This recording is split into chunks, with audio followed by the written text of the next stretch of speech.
안녕하세요. 책 잡히는 라디오 독감 꾸미 인사드립니다. 안녕하세요. 발가락입니다. 네. 오늘도 또 책을 궁금증 있는 책에 대한 그 궁금증. 그게 우리가 완전 한번 폭발하는 책입니다. 그쵸? 어디 한번 궁금증을 폭발시켜 네. 볼까요? 어떤 책일까? 여기 뭐 나와 어, 있지만 어떤 어, 책일까? 어떤 상상을 한번, 네. 네, 그럼 좋을 것 같아요. 네, 독자님들이 상상을 한번 해보세요. 네. 아, 찬삭을 음. 앙드레지드가 먼저 써줬어요. 네. 네, 그 옛날 책이죠. 그러니까 네. 멋진 주제를 지적이면서도 완벽하게 다루어냈고 육체에 관한 비밀들을 이해하고 있다. 음. 이렇게 약간 찬사를 관능적이란 말이겠죠. 어떤 책일까? 우리 네, 하나하나씩 수수께끼를 파내보죠. 네. 네, 자, 귀스타프 음, 랭숑이란 사람이 말했대요. 순수한 관능이다. 유일한 주제는 감각의 개화요. 본능의 발휘이다. 라고 얘기했대요. 귀스타프 음, 랑송은 문화평론가시래요. 이 당시에 이분이 이 음, 책이 나왔을 당시에 소르본 대학에서 교편을 잡으시고 1911년에는 꾸미가 근무하고 있는 콜롬비아 콜롬비아 대학에, 대학에서 또 콜롬비아가 다 살짝 이렇게 어, 흡수합니다. 객원 교수도 네. 돈이 하시고 많아가지고 다 그냥 다 흡수하더라고요. 이렇게 어디 가면 다 콜롬비아가 있어. 그러니까 요 네. 분이 얘기하셨다는 거 보니까 1900년대 음, 초반 그러네요. 내지 네. 1800년대 후반 책이라는 거죠. 최고의 네. 문학 평론가가 음, 최고라고 극찬한 네. 소설입니다. 그러면 뉴욕 타임즈로 한번 가볼까요? 네. 네. 삶의 기쁨과 떨림으로 충만한 어느 누구보다도 독특한 매력이 배어나는 작가다. 그녀만큼 드라마틱한 인생을 살아온 그리고 성에 있어 세련된 여성 작가가 또 있을까? 음, 그녀는 여성이 어떻게 사랑에 속박당하고 숨막히는 하는지, 어떻게 변화하고 힘을 얻으며 아름다워지는지를 이야기해준다. 그녀의 소설에서는 완숙한 여성의 지혜로운 목소리가 들려온다. 그녀의 소설을 읽노라면 마치 파리의 모든 집들의 벽이 벗겨져 나가 그 속에서 이야기하고 옷을 입고 생각에 잠기고 사랑을 나누는 남자들과 여자들이 눈앞에 보이는 것 같다. 와, 네. 더 이상 찬사를 보낼 수 네. 없을 정도. 아니, 이 맨 마지막 음, 좋네요. 저도 음, 아파트에 이렇게 들어가면서 음, 아파트에 이렇게 빛이 꺼져 있는 데도 있고 또 그렇죠. 하잖아요. 네. 거기에 약간 그 엑스레이를 갖다 대면 어떤 풍경일까. 아, 그래서 누구는 사랑을 나누고 있을 것이고 누구는 싸우고 있을 것이고 뭐 이런 것들을 음. 상상한 적이 있거든요. 저희는 네, 그런 딱 상상을 그거네요. 하잖아요. 네. 근데 옛날에 어떤 친구가 음. 아파트를 자기는 보면은 똑같은 위치에서 다 변기에 앉아 있는 모습이 보인다고. 저, 왜냐면 변기 위치가 다 똑같으니까. 그 생각은 못 해봤어요. 그래서 한참 웃은 적이 있네요. 같은 예, 시간에, 예, 거의 비슷한 시간에 그러지 않을까? 네, 그림으로 그리면 되게 웃기겠어요. 그러니까요. 무슨 같은 자세인 듯 다른 자세. 예, 저희가 또 그쵸. 이상한 네. 쪽으로 흘러가고 있습니다. 네, 저희가 빨리, 어떤 소설인지 빨리 시작해 보는 게 예, 좋겠습니다. 네.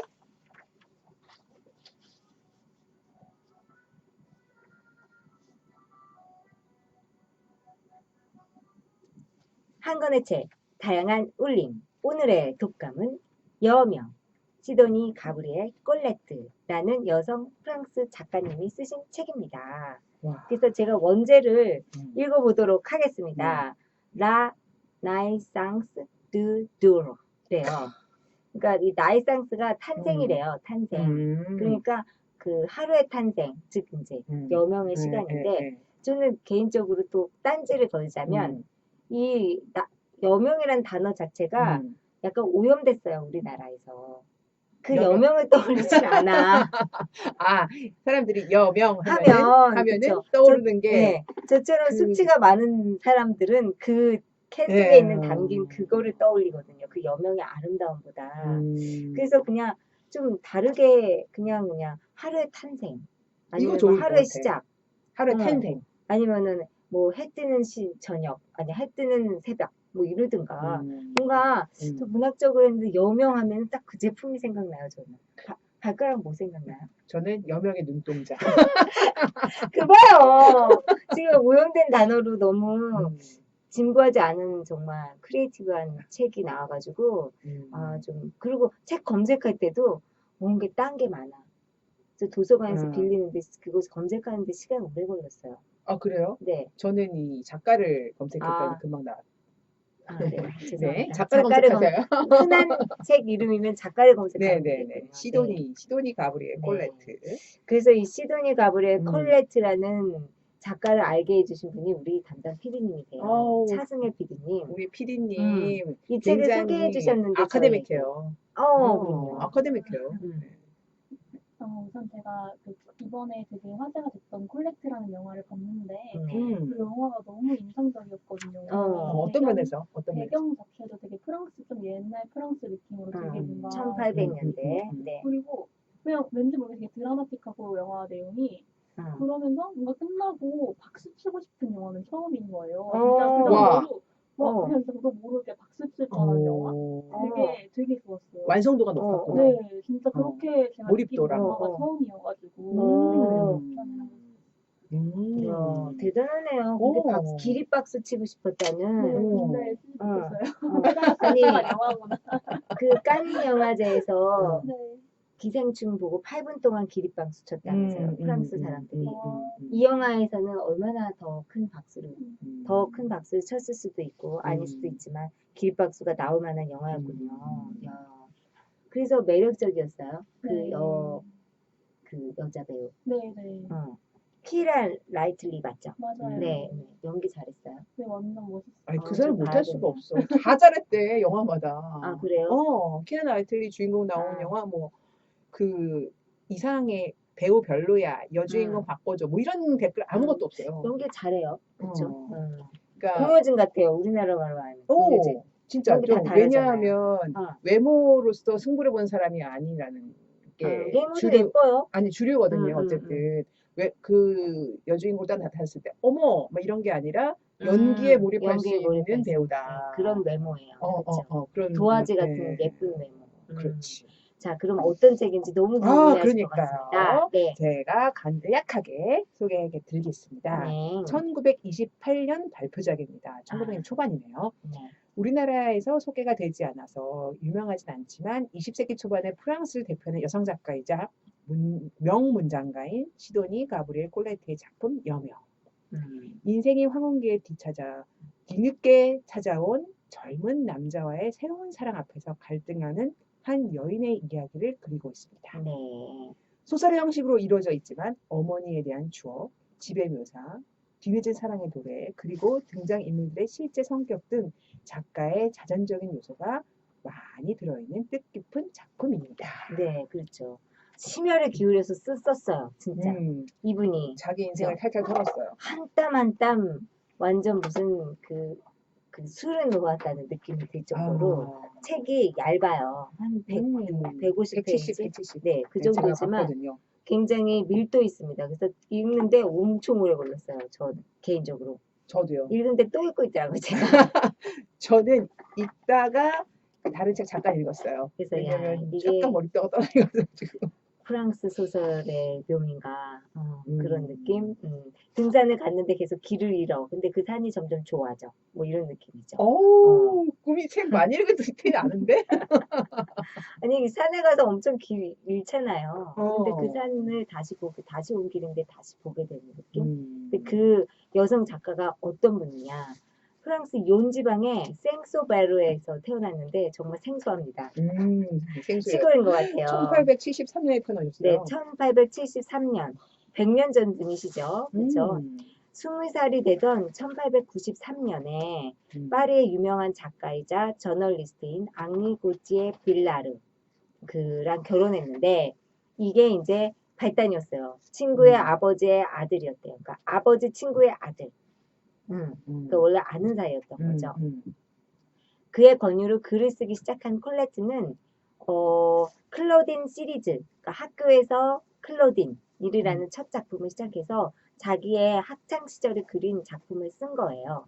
그 네 권을 남편의 필명으로 발표해서 큰 성공을 거둡니다. 네. 물론 이제 남편이 야 이런 장면 넣어서 약간 그 슈퍼바이저를 했지만 쓴 거는 우리 콜레트거든요. 그래서 아마 소송도 하고 그래서 자기의 이름을 찾아요. 그게 아마 영화에서 나오는 걸로 알고 있어요. 그렇죠? 근데 이제 이분이 고티에 빌라르와 이혼을 하죠. 이혼을 하고 뮤지컬의 댄서와 판터마임 배우로도 활동하기로 하셨고요. 제가 구글로 얼굴을 찾아보니까 완전 미인이십니다.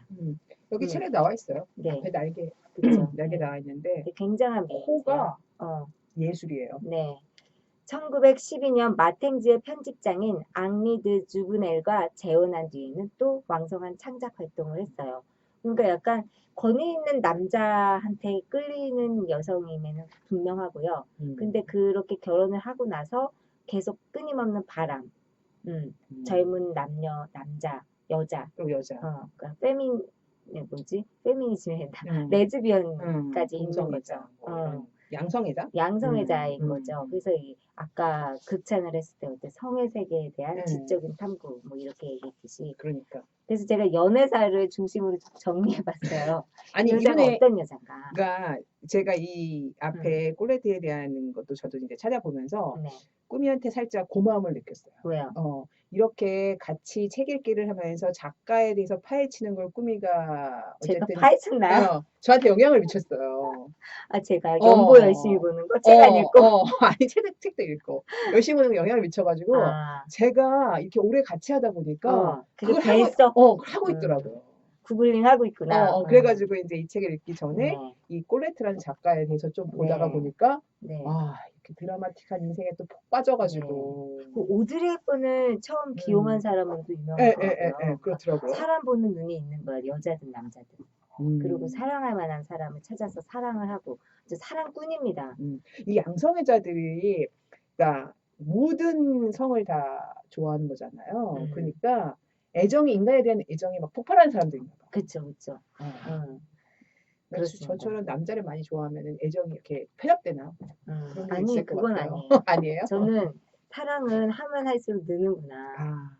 그래서 이 농익은 사랑에 대한 얘기잖아요, 이 영화는. 그래서 많이 해야 되는데 경력이구나, 사랑도 역시 이런 거 느꼈는데 근육이고 그렇게 하면은 손가락질 받죠. 우리 시대에는. 그렇죠. 그래서 저는 요 시대를 벨 에포크 시대라고 하더라고요. 벨 에포크 시대. 그 1차 세계대전이 없었던 시기 전까지. 그러니까 1800년 후반부터 1900 초반에 딱 그 시대를 살았던 그 영화 있었잖아요. 그쵸. 이 영화 그, 많았죠. 아니 그 꾸미가 항상 얘기하는 파리를 무대로 한 미드나잇 파리. 네네. 미드나잇 파리 같은 느낌이에요. 네. 그래서 그 연애사를 좀 정리해보면 아버지 친구의 아들인 파리의 유명한 편집자 윌리라고 부르는 고타 에빌라르라는 사람과 결혼을 합니다. 앙리 고티에 빌라르. 네. 근데 또 이제 결혼 생활이 풍성치 못하자 미시라는 여자랑 또 레즈비언으로 동거를 해요. 그러고 나서 이제 13세 연하인 오기스트 에리오라는 남자랑 또 연인이 되고요. 그러면서 윌리와는 공식적 이혼을 해요. 그런데 이 젊은 연인하고 사귀다가 또 젊은 연인이 좀 와닿지 않았던 모양이죠. 그 마탱즈가 또 유명한 와닿지 않은 게 아니라 사랑을 했는데 또 사랑이 옮겨간 거지. 옮겨갈 수도 있죠. 그래서 다시 연상인 건의가 있는 남자한테 끌리게 됩니다. 앙리드 주브넬이라는 남자랑 계속 결혼을 하죠. 근데 이 주브넬과 살면서 또 30세 연하 양아들, 그러니까? 베르트랑 드 주브넬, 그러니까 이 주브넬의 양아들, 그쵸? 아들하고 사랑에 빠져요. 30살 연하. 상상이 돼요. 그러면은 50살이면 20살인 거야. 그렇죠? 그렇죠. 그래서 50살이면 30살. 그랬어요. 그 사랑을 꽤 한 좋겠다. 4년 정도 했어요. 그런데 이제 이 사랑도 끝나는 게 16살 연하인 모로스 두루케랑 또 사랑을 하면서 또 이 사랑이 끝나고 자기의 초상화를 그려주던 여류 화가하고 또 사랑을 계속하면서 쉬지 않으십니다. 81세까지. 근데 이렇게 네. 그 대상들이 계속 많잖아요. 네. 그럼 이 대상들을 다 자기가 공식적으로 얘기를 했나? 거기 뭐 다 썼겠죠, 뭐. 편지도 예전에 그 편지 시대니까 편지 보면 다 나와. 지금 우리 카톡 보면 다 나오듯이. 그렇죠. 다 나와. 그렇습니다. 그렇지. 그래서 이분은 그 그리고 에너지를 굉장히 이 주목받는 사람이라서 네. 누구랑 같이 걸어갔다 그 파파라치 이 스타일로 사람들이 다 네. 입소문을 냈을 것 같아요. 그렇습니다. 네. 아무튼 뭐 아이도 딸도 낳았고 아들도 낳았고요. 뭐 생활은 하셨어요? 다 하셨어요. 그쵸? 음. 하지만 사랑은 자기가 여성으로서의 사랑은 포기하지 않아서 이분을 페미니스트로 보기도 합니다. 뭐 페미니즘에 여러 가지 계열이 있어서 그렇겠지만 그렇다고 하더라고요. 네. 그래서 어쨌든 그래서 이 뒤에 음. 또 친절하게도 왜냐하면 음. 이 책이 이제 자기 약간 자서전 스타일이기 때문에 네. 이 번역하신 분이 아주 우리의 꼴레트 이렇게 네. 해가지고 해설을 저도 이 뒤에 해설이 너무 좋았어요. 덧붙이셨어요. 네. 그 아니, 연애사도 해설 보고 알았어요. 그러니까 네네. 이 해설 너무 좋더라고요. 네, 해설 우리 그 이 이화여대 그 국문과 음, 교수님이시더라고요. 찾아보니까 그러니까 손기정. 네. 음. 그래서 이 분에 대해서 굉장히 네. 애정이 있으신가 봐요. 꼴레트에 그래요. 대해서 맞아요. 애정을 담아서 네. 연애사를 쓰셨어요. 그 우리나라에서는 음, 많이 안 알려졌지만 그 음. 프랑스 돌아가셨을 때 프랑스의 국장으로 그러니까 빅토르 위고처럼 그렇게 지냈다고 하니까 엄청난 엄청난 분이세요. 네, 그 인기 작가죠. 이렇게 어. 많은 사람들과 연문, 네. 우리식으로 얘기하면 연문을 뿌리셨는데도 네. 불구하고 네. 이 문장을 다 사랑한 거야. 그쵸. 프랑스 사람들. 네네. 그 르클레지오 있잖아요. 네. 그분도 콜레트의 음. 문장으로 자기가 공부했다고 그렇게까지 얘기를 했다고 합니다. 투명한 문체와 더불어 그녀만의 독특한 세계가 그러니까. 부여하는 주제의 새로움이 있다. 그래서 르클레지오도 굉장히 좋아하는 작가라고 해요. 네. 아주 예. 작가들이 찬사를 많이 보내는 그래서 작가예요. 저희가 이해 못해도 그냥 괜찮을 것 같아요. 읽어도 다 이해하지 못했지만. 근데 이 연애사 있잖아요. 이분의 꼴레트에 연애 중에 어느 분하고 만났을 때 가장 이분이 사랑에 대한 에너지 수위가 높았을 것 같아요. 저는 연하 양하들. 나도. 네. 왜냐면 30살. 금지된 거에 대한 욕망은 인간에게 뭐 선악과로 표현되지만 우리 성경에서는 그 근친상간적 어떤 그 욕망, 나 금지된 것을 더 욕망한다고 하잖아요. 그 열매는 진짜 달았을 것 같아요. 저는 이 30살 연하를 만났을 때 성숙한 사랑을 했을 것 같아요. 아, 그래요? 이 인간이 사랑할 수 있는 모든 걸 다 뿜어낼 수 있는 그런 걸 할 수 있지 않았을까. 나이가 어쨌든 50살 이상은 돼야지 30살이 연하가 그냥 되는 거잖아요. 뭐 에로틱한 사랑도 사랑이고 아니면 그냥 자기 아들을 사랑하는데 그 아들이 아니니까 조금 더 나아갔던 거 아닐까 싶어요. 아니 그러니까 저는 사랑의 에너지 면에서 보면 음. 굉장히 많은 걸 주고받았을 그런 풍부한 이런 게 있었지 않았을까. 네. 여기 저는 이 책에서 어디 몇 페이지인지 기억 안 나는데 주는 것은 굉장히 셀피시한 것이다라고 얘기해요. 이기적인 행동이라고. 맞아요. 그러니까 사랑이 어떻게 보면 주는 거잖아요. 막 주고 싶고 막 알고 싶고 막 이리 와서 막 해주고 싶고 그런 게 하나의 셀피시라고 이기적인 거라고 딱 얘기를 하니까 알겠더라고요. 이 여자가 어떻게 사랑하는 방식이었는지. 그쵸? 느낌이. 느낌이. 그러면 그 느낌 그대로 우리 많이 느껴보시길 바랍니다. 오늘 약간 낭독 위주로 할 것 같아요. 네. 선생님 음악을 좀 살짝 그때처럼 깔아주시면 감사하겠습니다. 아, 우리 로그라인 얘기해야지 참. 책에 관한 한 줄 요약. 로그라인을 말하는 시간입니다. 네. 발가락부터 할까요? 네. 저는 이게 이럴 줄 몰랐어요. 이렇게 연애 소설일 줄 몰랐어요. 여명이라 그래 제목이. 그니까 그것도 있는 것 같아 진짜로. 맞아, 뭔가 깨달아야 돼 삶에 대해서. 그랬는데 제가 얘기하고 싶은 건 고급진 연애 소설이다. 고급진. 어떻게 고급진? 그리고 고급진? 제가 얘기했잖아요. 이 연하에 대한 사랑을 고급스럽게 보여준 고급스럽게 천박하지 않고. 그렇죠. 그리고 여성을 위한 페미니즘. 왜요? 여성을 위한. 여성이 페미니즘을 실현하는 방법이 여러 가지가 있겠지만 이런 방법도 있다. 그렇죠. 뭐 남자 작가만 막 자기 과거 그 연애사 쓰면서 소설 쓰냐 나도 쓴다 이런 느낌이 있더라고요 저는. 그러니까 이 책에도 그런 게 나와. 남자 작가들은 뭐 그동안 누굴 사귀었고 이런 거 다 까발리는데 뭐 여자들은 그걸 다 숨겨왔고 나는 안 그런다 막 이런 느낌이죠. 네. 좋네요. 괜찮아요? 로그라인. 네. 노력했어요. 네. 왜냐면 너무 어려워가지고 책이에요.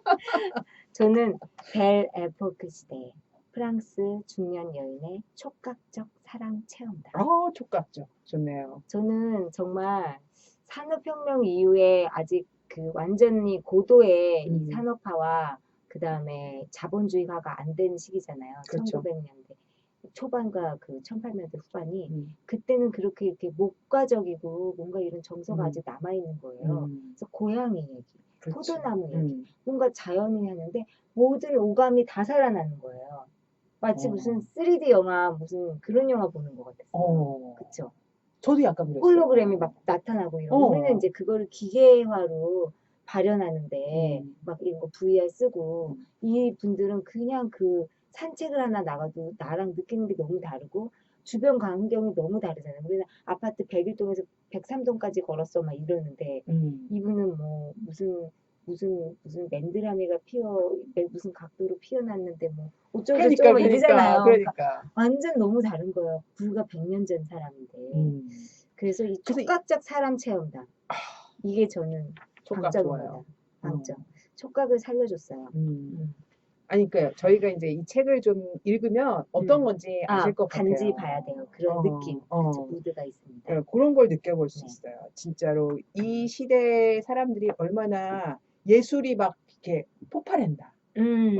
폭발했나. 그리고 이거를 공유하는 걸 얼마나 즐겼는지. 물론 먹고 사는 게 해결된 약간 귀족적인 사람들의 얘기라서 뭐 또 그건 다르겠죠. 당연하긴 하지만. 찰스 디킨스 소설과는 다른 그쵸, 느낌입니다. 그리고 먹는 거를 그렇게 추구할 필요까지는 없어요. 뭐 먹는 것도 좋지만 먹는 거를 추구하는 거는 먹는 거보다 더 좋은 게 없기 때문에 추구하는 거거든요. 어떻게 보면 굉장히 그 얇은 욕망이에요. 그렇죠. 그래서 진짜 무슨 그럼 더 좋은 게 생기면 먹는 거를 탐닉하지 않겠죠. 근데 더 좋은 게 이제 젊은 남자야. 젊은 남자가 더 좋아. 좋은 걸 한번 탐닉을 해봅시다 오늘. 네. 자, 그러면 우리 처음 초반에 좀 설명해 주시면서 낭독을 부탁드릴게요. 지금 제가 이제 읽을 부분이 지금 꾸미가 얘기한 딱 그 부분이에요. 동물들 이야기. 왜 동물들 얘기가 왜 나와요? 동물들 얘기가 나오냐면 이 분이 이제 이 시대를 설명을 하고 있는 거예요. 자기가 정말로 어떤 분위기에 어디서 살고 있는지. 여러분들 내 세계로 들어오세요. 네, 좋습니다. 네, 그런 세계를 한번. 일단 근데 어머니의 편지로 시작되는 얘기는 좀 해야 될 것 같아요. 그렇죠? 네, 어머니의 편지로 시작합니다. 어머니가 자기 남편이 어머니 보고 장모님 편지를 썼어. 우리 집에 좀 와서 사랑하는 딸하고 머물러다 가라. 그랬더니 나 못 가. 왜냐하면 붉은 선인장이 곧 꽃이 피울 것 같아서. 이랬는데 붉은 선인장이 아니었죠. 네. 어떤 젊은 남자였어요. 그렇죠. 엄마가 70살인데 그래서 우리 엄마 짱이다가 이제 뒤에서 나옵니다. 이 편지를 시작해서 붉은 선인장 때문에 사위의 그 부탁을 물리친 그 엄마를 그리면서 나도 엄마랑 닮았는데 우리 엄마가 더 짱이야. 이렇게 하면서 소설이 끝나거든요. 그렇죠? 그래서 엄마의 편지가 어떻게 보면 이 소설의 척추를 이뤄요. 제 맞아요. 어떤 이렇게 일맥상통한 강물처럼 흐릅니다. 네. 그래서 여기 이제 이 분이 쓰신 문체를 한번 느껴보세요. 나는 똑똑히 기억한다. 동물들은 28쪽이네. 30년이나. 네. 동물들은 사랑의 배신으로 고통스러워할 때 나를 가장 싫어하는 것을. 그들은 내게서 절대적 패배와 그로 인한 고통의 냄새를 맡았다. 혈통 좋은 한 암캐에게서 나는 잊을 수 없는 시선. 여전히 너그럽기는 하지만 조심스럽고 예의 바르지만 지겹다는 시선을 느꼈다. 나라는 사람의 존재가 온통 마음에 들지 않았던 것이다. 그것은 남자의 시선, 한 남자의 시선과 같았다. 불행한 인간에 대한 동물의 연민, 이 진부한 것. 너무나도 인간적인 이 바보질에 대한 잘못된 평가를 바로잡을 수 없는 것일까. 동물들도 인간만큼이나 행복을 좋아한다. 눈물 흘리고 발작하는 인간을 보면서 동물들은 불안해한다. 그들은 종종 흐느낌을 흉내내기도 하고 인간의 슬픔에 대해 잠시 동안이나마 곰곰이 생각하기도 한다. 그러나 그들은 마치 열병을 피하듯 불행을 피한다. 그들에게는 결국 불행을 추방할 수 있는 능력이 있다고 나는 믿는다. 다음 꾸미를 한번 네, 읽어주세요. 밖에서 싸우고 있는 두 마리의 수고양이. 그들은 어쩌면 저렇게 7월의 밤을 잘 활용할까? 수고양이의 울음소리는 수많은 나의 밤 시간을 함께 해주었다. 이제 그 노래소리는 나의 의례적인 불면을 상정하게 되었다. 그렇다, 나는 잘 안다. 이제 새벽 3시라는 것을, 내가 다시 잠을 청하리라는 것을, 그리고 잠에서 깨어나면 창백한 우윳빛이 바다에서 솟아올라 하늘에 이른 다음 멀리 퍼져나가 수평선에 새겨진 붉은 홈에서 멈추어 버리는 그 순간을 놓쳤다고 후회하겠지. 카랑카랑한 테너의 고양이 울음소리는 떨리는 창법과 날카로운 반음계에 능숙하며 모욕을 느낄수록 콧소리가 거세어진다. 또 다른 고양이의 굵은 바리톤 울음소리는 호흡이 길고 종종 격렬하게 끼어들며 상대를 중단시키기도 한다. 수 고양이는 서로 증오하지 않는다. 그러나 청명한 밤은 그들에게 전쟁을 부추기고 과장된 대화를 권고한다. 무엇 때문에 잠을 잔단 말인가? 여름이면 그들은 낮이건 밤이건 가장 아름다운 것을 선택하고 가장 아름다운 것을 가진다. 네, 이렇게 됐죠. 그래서 고양이 얘기가 계속 나와요. 고양이가 약간 그 남자를 얘기할 때 고양이 얘기를 항상 하더라고요. 네. 전 여기서부터 반했어요. 네. 그 아까 꾸미가 얘기한 것처럼 어쩌면 이 그 주변에 자기 주변에 둘러싸인 거를 얘기할 때 네. 이렇게 많은 생각을 가지고 얘기를 할 수 있을까? 근데 그거 알아요? 고양이들이 새벽에 진짜 많이 우는 거? 많이 오지. 애기 네, 울음소리. 애기 울음소리. 제가 새벽에 잠을 깬 적이 있어요. 술을 좀 먹고 온 날이었는데 고양이가 너무 고양이지 애기가 너무 울어가지고 막 악몽에 시달렸어. 근데 딱 시계를 봤는데 그때가 새벽 3시였거든요. 똑같은 너무 경험. 놀랐어요. 여기서 새벽 3시라는 거라서 프랑스 고양이나 서울 고양이나 새벽 3시에 수고양들이 그렇게 우는구나. 왜 그거 네. 있잖아요. 단풍이 드는 게 그 빛의 각도를 나무들이 감지를 한다고 하잖아요. 네. 고양이들도 어떤 빛의 그 농도? 이런 걸 감지하지 않을까. 네. 전 그런 생각이 들은 거예요. 네. 왜냐면 새벽 3시라는 거를 고양이들이 어떻게 알겠어요? 네, 그렇죠. 사람이 정한 시간인데. 그 고양이들이 어떻게 이렇게 살아가는지에 대한 묘사에서 반했다. 네. 저는 어머니의 마지막 편지에서 또 다시 같은 생각을 읽는다. 사랑이란 명예로운 감정이 아니야. 그렇죠. 그래서 그 엄마의 생각과 제 생각과 이 이제 고양이를 바라보면서 얼마나 본능에 충실한가, 그리고 얼마나 남자들이 본능에 충실해 왔는가, 어떻게 보면 그런 것들, 남녀의 차이를 동물과 사람의 차이로 계속 얘기하시더라고요. 그러니까. 저는 공감했어요. 여자는 사람이고 남자는 뭐 동물이다라는 느낌이 아니라 이게 차이를 주변에 있는 것들에 비해서 이렇게 얘기하시는 게 인상적이었습니다. 또 뭐 있나요? 발가락? 네, 그래서 이제 이 여명에 대한 게 왜 우리가 어쨌든 이 책과 어울리지 않는다 막 그랬잖아요. 근데 이제 36제 보니까 그 여명에 대한 얘기가 한편 조금 나오더라고요. 네네. 아직 그 남자는 만나기 전 얘기입니다. 그 문제의 남자는 아직 안 나왔어요. 연하의 남자 만나기 전에 내가 어떤 심정을 가지고 있다라는 심상을 이렇게 주변 건들에 대해서 말하는 무드를. 게다가 이제 엄마에 대한 얘기를 많이 하고 싶었어요, 이분이. 그래서 챕터에서는 초반은 좀 느리게 가죠. 느리게 가고 엄마 얘기 되게 많이 나와요. 네, 맞아요. 그래서 이제 엄마 얘기를 하면서 내가 속마음을 털어놓은 그녀는 엄마예요. 그때 이미 영원한 새벽의 여명을 정복했던 것이다. 슬프게도 그녀는 노여움을 모르는 신의 잔인성으로 우리를 판결했으리라. 내 딸아, 괴물 같은 그 어린 가지.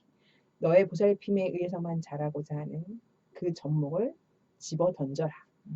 그것은 기생생물이다. 기생식물이다. 내게 단언 하는데 그것은 기생식물이야. 기생식물을 거두는 게 나쁜 짓이라고 말하지는 않겠어.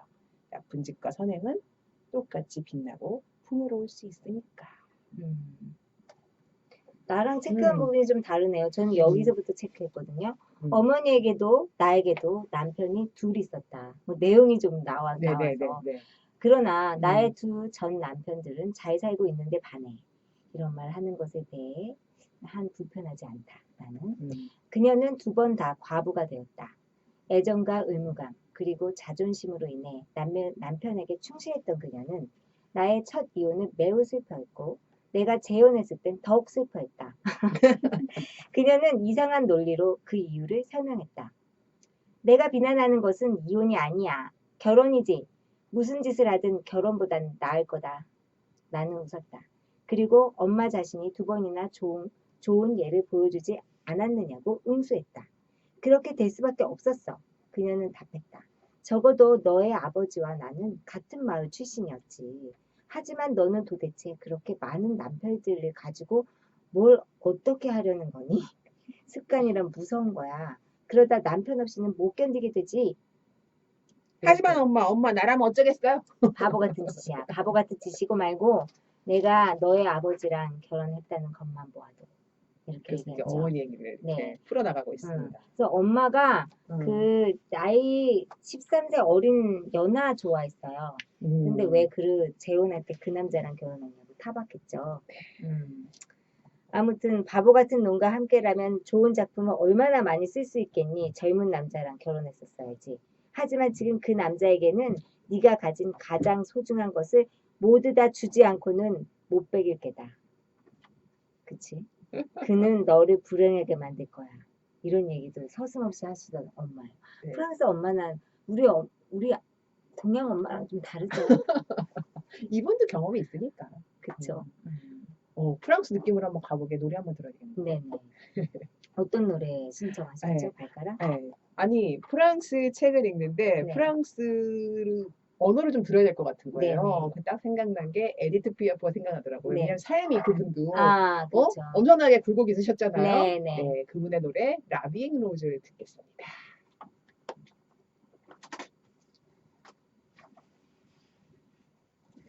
이 안에 예술의 혼이 넘치는 사람들은 이렇게 지상에 있는 사람들과 살기가 힘든가 봐.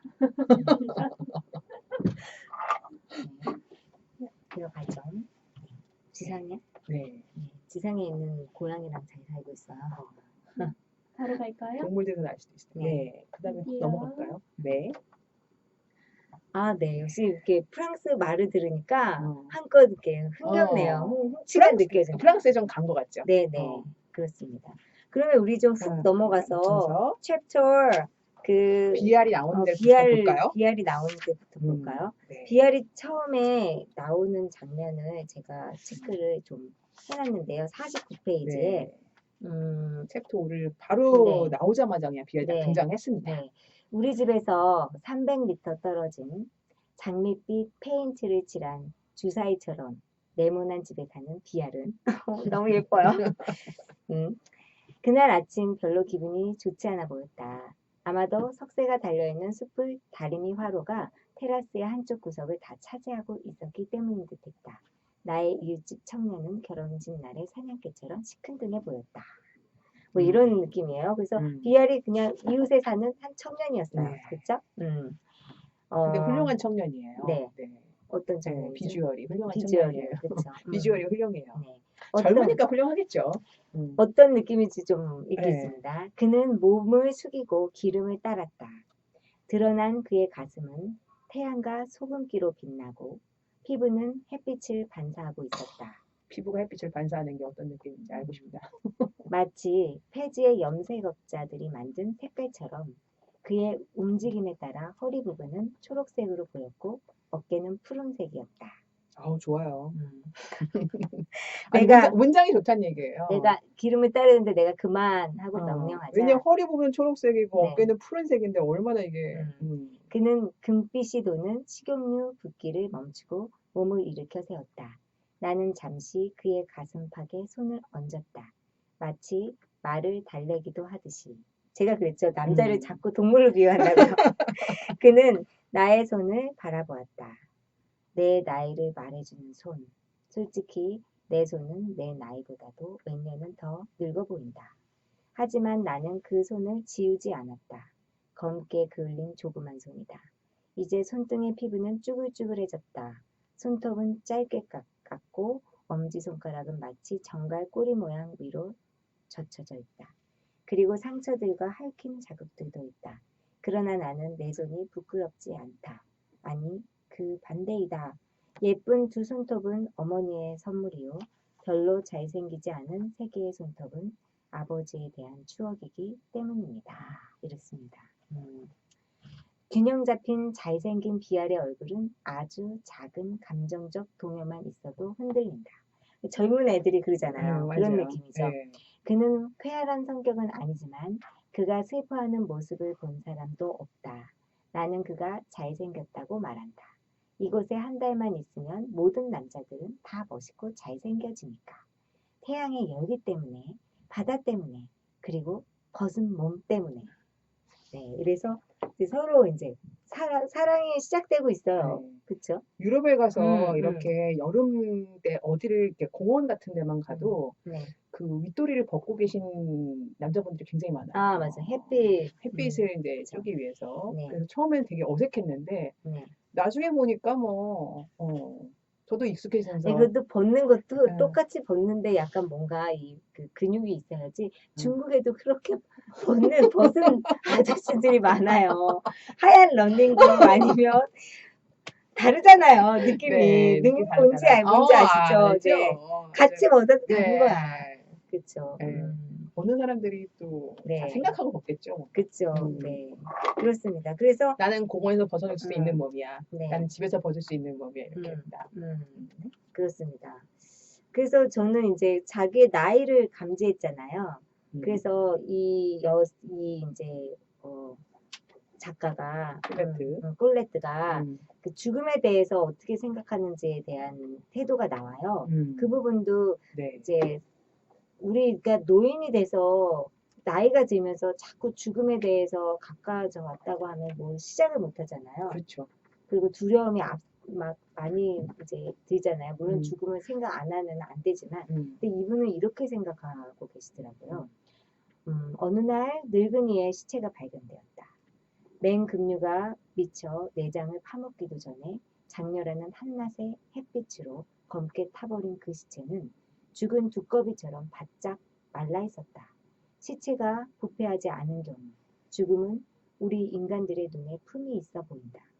부서지기 쉽고 가벼운 몸, 움푹 파인 해골, 그 모든 것을 삼켜버리는 위대한 태양. 그것이 우리의 마지막 운명일까? 나는 종종 이러한 생각에 몰두한다. 내 삶의 후반부는 내게 어느 정도의 심각함을, 그 위에 다가올 것에 대한 일말의 근심을 가져오리라는 것을 스스로에게 믿게 하기 위해서. 하지만 이 또한 순간적으로 잠시 스쳐가는 헛된 생각일 뿐이다. 난 죽음에는 관심이 없다. 그것이 나의 죽음일지라도. 그래서 이렇게 계속 살아가는 사람은 끝을 보지 않아요. 그 현재만 보는 거야. 그 장렬하는 햇빛에 그 위력을 보는 거야. 저는 그래서 네. 이게 여기 되게 좋았거든요. 죽음은 우리 인간들의 눈에 품이 있어 보인다. 부서지기 쉽고 가벼운 네. 움푹 파인 해골. 네. 요 마지막 지금 문장. 그렇죠. 그 모든 것을 삼켜버린 위대한 태양. 그렇죠. 그러니까 우리가 썩은 시체를 굉장히 혐오하지만 그게 썩지 않고 부패하지 않은 경우 죽음은 우리에게 품이 있어 보인다는 거예요. 그러니까 바짝 마른 느낌 있잖아요. 미이라 이런 거는 그러니까. 되게 품이 있잖아요. 그러니까. 근데 막 습해가지고 막 냄새나는 그런 육신은 싫어한다는 것은 거기서 이제 죽음에 대한 생각을 정리하는데 그 햇빛의 위대함, 그 순간이잖아요. 햇빛은 그러니까. 지금이고 현재고.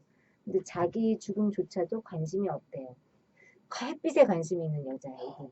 그러니까 사랑을 하는 거지. 근심 따위는 관심이 없어. 배워야 되겠어요. 배워야 되죠. 네. 마지막을 생각하지 않고 지금을 사랑할 수 있는. 그렇죠? 근데 이제 사랑이 이제 싹 트려면 뭔가 역풍이 있어야 싹 트잖아요. 불도 이렇게 바람이 그렇죠. 불어야 불이 나듯이 역풍이 있어야지 또 싹 트는데 역풍이 한 명 나오죠. 엘렌. 엘렌이 나와요. 젊은 여자. 그쵸? 엘렌하고 엮어주고 싶었어. 근데 엮고 싶었는데 탐나, 내 거야. 엘렌도 마음이 있어. 근데 음. 결정적으로 이 비하리. 네. 엘렌은 아니에요. 네. 저는 여사님이 좋습니다. 나 지금 설렜어. 어떻게? 살짝 설렜어요? 네. 네. 아니 그러니까 네. 이 안에 이렇게 사랑이 있지만 나이 차이도 많은데 너는 젊은 애랑 만나야지. 엘렌 어때? 좋지? 좋죠. 이렇게 잘생겼는데 막 이랬는데 비아는 어때? 그랬더니 무슨 소리세요? 저는 관심이 없습니다. 그렇죠. 저는 화살표가 일로 가고 있어요. 네, 그렇죠.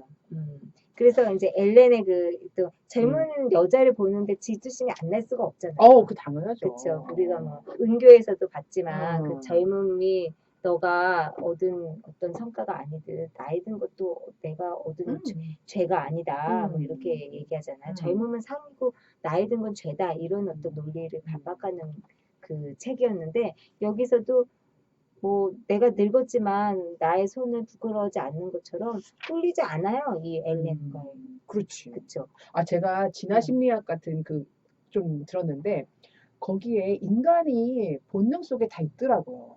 뭐가 그러니까 있어요? 예쁜 그 애기도 태어난 지 얼마 안 된 학습이 안 된 그런 애기도 우리가 생각하는 미의 기준하고 거의 비슷해요. 맞아요. 어떻게 그럴 수가 있냐. 학습이 되지 않았는데. 그럼 얘가 예쁜 걸 가르쳤냐 누구한테. 그게 아니라 DNA 속에 예쁜 사람이 살아남게 돼 있는 그런 거를 타고난 거야. 네. 그래서 예쁜 사람 보면 애기도 좋아하고 우리가 또 애기를 귀여운 애기를 막 너무 귀여워해. 그러면은 걔를 귀여워라고도 가르친 게 아니다. 본능 속에 있다. 왜? 너무 오랜 동안 아기는 누워 있어야 되는데 귀엽다고 생각하지 않으면 돌볼 생각을 안 한다는 거죠. 인간의 본능상. 그 본능 속에 다 있다는 거. 그러니까 본능상 젊음을 질투할 수밖에 없어. 질투할 수 없고. 질투할 수밖에 없어. 하지만 이분은 안 해. 그쵸. 안 하려고 생각하고 있어. 그런 것 같아요. 네, 그런 것 같아요. 완전히 알겠어요. 그러니까 그게 약간 너무 이게 우리가 진화했는데 환경이 너무 척박하고 위험한 이제 맹수들이 있잖아요. 그러니까 이제 위험한 것을 알아보는 눈과 안전한 것을 알아보는 눈을 보이는데 위험한 것을 알아보는 건 막 디스커스팅이라고 하죠. 막 토할 것 같은 거, 싫은 거, 똥 같은 거 보면 우리 싫잖아요. 그러니까요. 위험한 거예요. 그런 것들이. 그거 괜히 건드렸다가 감염될 수 있으니까. 이런 게 다 진화적 유전자로 됐는데 어떻게 종족을 그렇지 않기 때문에 우리가 그쵸. 울림이 주는 거죠. 그렇죠, 그렇죠.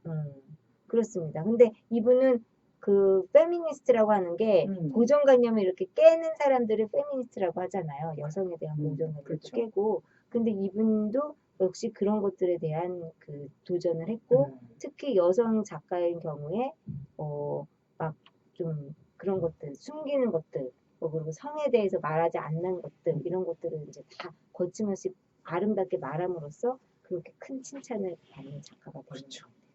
거죠. 근데 저는 막 새벽까지 비아래 그 집 주변을 막 산책하고 막 그쵸. 남자처럼 왜 남자들이 사랑에 빠지면 여자 그 집 주변을 안전하고 배회하는 느낌으로 계속 비아의 집을 계속 배회합니다. 그쵸? 사랑하는 게 그런 거구나 싶어요. 그쵸? 그렇습니다. 그러면은 제가 또 읽어요? 이 부분을? 네. 그 엘렌이 등장했으니까 엘렌이 어떤 사람인지 좀 볼까요? 저는 이제 일단 그 귀여운 비알에 대해서 얘기한 부분을 한번 읽고 엘렌에 대한 얘기를 좀 해볼게요. 그래, 비알 얘기로 돌아가자. 오늘 밤 나는 비알 주위를 배회한다. 마치 귀찮게 하는 장애물 앞에서 온갖 장난을 다 치면서 비위를 맞추려 드는 말처럼 말이다. 탄 말. 나는 마음에 동요가 일까봐 두려운 것이 아니다. 단지 좀 지겨워질까봐 걱정이다. 젊은이들, 특히 엘렌 클레망은 늘 심각한 이야기, 사랑의 드라마를 갈망한다. 그들의 그런 취향이 두려운 것이다. 어제의 비알은 얼마나 사랑스러웠던가. 오늘은 벌써 덜 귀여워졌다. 나는 어제의 그의 모습에 오늘의 모습을 겹쳐보았다. 나는 스스로도 모르는 사이에 그의 이웃으로서의 충실성과 긴 침묵의 의미를 부여하고 있었다. 두 팔을 접어 그 위에 머리를 올려놓고 엎드린 그의 자세. 내 마음에 드는 그 자세에도 나는 그가 퍼부었던 질문 공세를 되새기고 그 질문들이 어떤 의미를 가지는지 가만히 생각해 본다. 이렇게 어제는 더 귀여운데 오늘은 요즘 젊은 애들은 되게 동요가 빠른데 나 좀 지겨워질 것 계속 걱정인 거야. 그런 느낌. 아니 나이 든 여자가 젊은 사람 비위 맞히고 말처럼 쫓아다녔다는 거죠. 아, 그래요. 그럼 이제 지금 결정적 장면이 나옵니다. 그 엘렌이라는 애가 네 결정적 장면인데요. 90쪽이에요. 네, 음, 네 95페이지를 그냥 네, 90페이지에서 음. 92페이지부터 네. 제가 읽어보겠습니다. 네. 어떤 거냐면 이제 엘렌이 알았어요. 둘이 사귀는 거를. 근데 이제 때는 이제 다시는 이제 만나지 않겠다. 비아를 만나지 않겠다. 와서 얘기하는데 저 너무 웃겼다 이 장면이. 아니 되게 이상할 것 같아요. 영화로 찍으면. 그쵸. 그래서 어떤 상황이냐면 엘렌이 이제 실현을 당하고 이제 나는 더 이상 이제 가려도 않으니까 너희들끼리 잘해봐라. 뭐 이런 느낌이에요.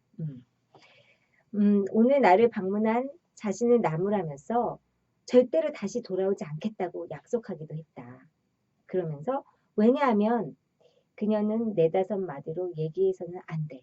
금지된 결론을 내려버렸다. 불쾌하고도 끔찍한 그녀로서는 어떻게도 할 수 없는 이 한마디. 당신이 비알의 여자친구니까요. 라는 말. 그러면서 감히 정부라는 말을 쓸 수는 없었으리라. 그녀는 그녀에게 모든 것이 분명해진 그 순간을 넘겼다. 그리고 나는 점점 희미해지고 꺼져가고 퇴색되는 내 추억들을 바라보았다. 한마디 말이라도 해주신다면 부인. 나를 내쫓기 위한 말이라도 좋으니 단 한마디만 해주세요. 나는 당신을 미워하지 않아요. 맹세코. 나도 그래, 엘렌. 나도 너를 미워하진 않아. 그렇죠. 그래서 그 연적에 의해서 여자친구라는 것을 인정받은 거죠. 단 한 번도 내가 너의 여자친구다라는 말을 꺼내지 못했는데 이렇게 여자친구잖아요. 딱 얘기 들을 때의 소감을 그 95페이지에 또 이렇게 썼어요. 앙고라 이불의 긴 털들은 마치 은빛 초원처럼 변한다. 수줍음. 나는 약간의 수줍음을 느꼈다. 그러나 사랑을 말할 수는 없었고 그녀의 의심을 씻어주어야만 했다. 왜냐하면 나도 역시 우스꽝스러워 보이는 것이 두렵기 때문이다. 순진하게 이마를 굽히면서 비알은 하고 소리치는 내 모습을 상상할 수 있겠는가. 비알은 내 남자친구야 라는 말이죠. 전 여기 네. 수줍음이란 말도 너무 좋더라고요. 네. 수줍음. 그래서 아무튼 아주 여름날 한철의 사랑 같아요. 끝날 건 알지만 그 태양을 아까 그 비추는 태양을 더 중시하는 거죠. 나의 죽음보다. 그렇습니다. 그러면 우리 다른 그래서 챕터로 이제 넘어가 볼까요? 챕터 7로 넘어갈까요? 네. 둘이 이제 꽁당꽁당 해요. 네. 꽁당꽁당. 네.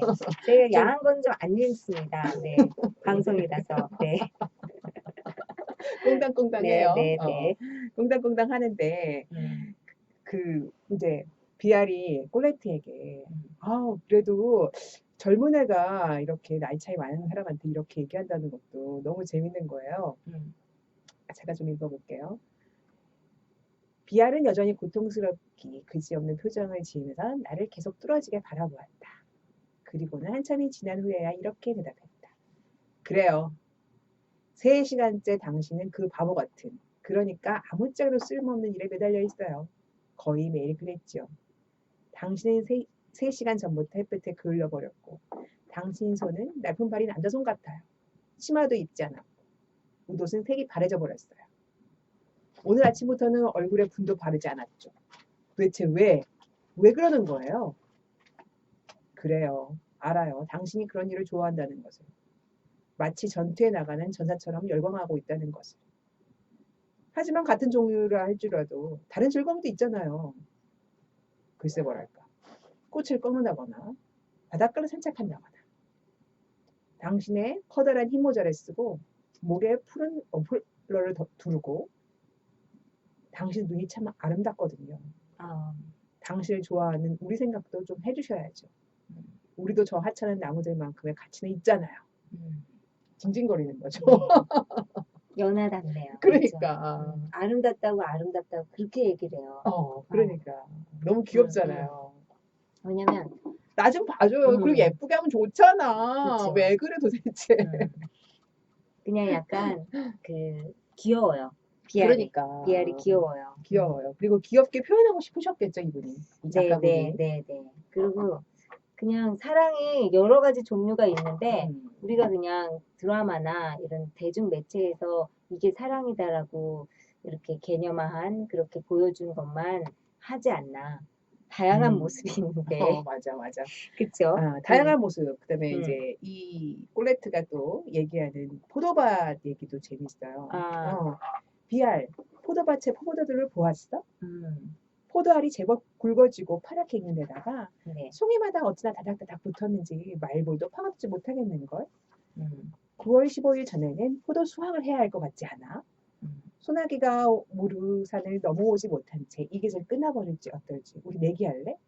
그 산이 소나기를 다 끌어모으잖아. 줄끝에 달려있는 하늘을 나는 수많은 풍선들처럼 말이야.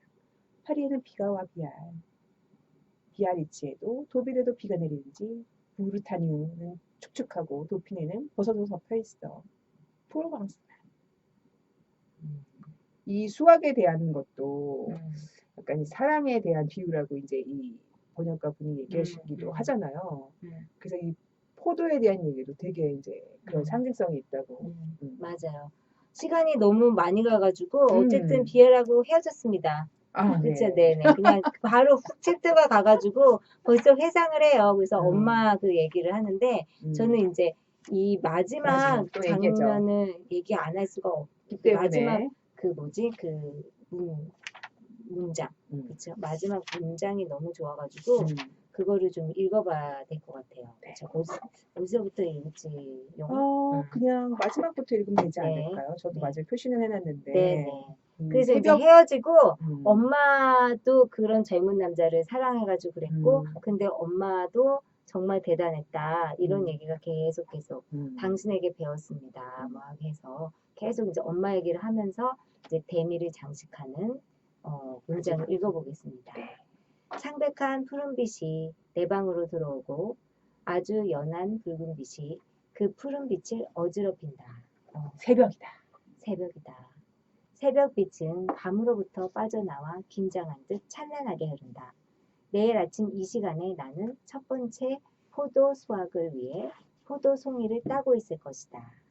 내일 모레 이 시간이면 이 시간보다 일찍 나는 아니 그렇게 앞서가지 말자. 그렇게 서두르지 말자. 날이 새기를 기다리는 순간의 목마름이 인내심을 가지고 기다리기를. 창에서 뛰어내린 아직 정체불명의 이 새벽이라는 친구가 여전히 방황하고 있다. 변화하는 형태를 완성할 시간이 부족했는지 그것은 땅에 닿은 후에도 그 모습 그대로이다. 하지만 내가 그 과정에 참여하자 모든 것이 변했다. 그것은 숲이 되었고 물보라가 되었고 별똥벌이 되었고 무한히 펼쳐지는 책이 포도송이가 배가 오아시스가 되었다. 이런 끝이 납니다. 네. 그래서 사랑을 끝냈지만 아주 아름답게 끝냈어요. 네. 그럼 우리 읽기 소감 시간 관계상 키워드로 빨리 정리하고 클로징 넘어가겠어요? 네. 저는 마지막에 방황하는 새벽. 저는 햇빛에 떠오르는 것만을 거기에만 집중하는 황혼의 사랑. 내 인생은 해가 지고 있지만 새로운 태양이 오는 새벽만을 집중하는 어떤 창작의 열기 이런 걸 느꼈습니다. 네. 좋은 해석, 늘 밝고 명랑한 해석. 네. 오늘 책 잡히는 라디오 독감 너무 즐거웠어요. 여기까지입니다. 네. 다음 주에도 즐거운 책 읽어주기로 돌아오겠습니다. 네. 여러분 안녕히 계세요. 안녕히 계세요. 여명을 좀 봐야겠어. 새벽에.